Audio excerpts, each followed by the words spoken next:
Assalomu alaykum qadrli futbol ixlosmandlari. E'tiboringiz markazida futbol maydoni. Kanalimizga obuna bo'lib, videolarimizga bir dona like bosishingizni so'rab qolamiz. Yaxshilab o'rnashib oling. Demak, biz boshladik. Shomurodov gol urgan, Fayzullayev penalti ishlab bergan o'yinda necha ball oldi? Turkiya Superligasining 23-turida Istanbul Başakşehir safarda Alyansporni 2-1 hisobida mag'lub etdi. Mazkur uchrashuvda hamyurtlarimiz Eldor Shomurodov va Abbosbek Fayzullayev asosiy tarkibda maydonga tushdi.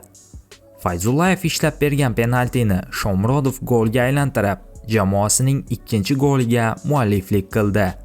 Futbolchilarimiz o'yini qator statistik portallar tomonidan baholandi.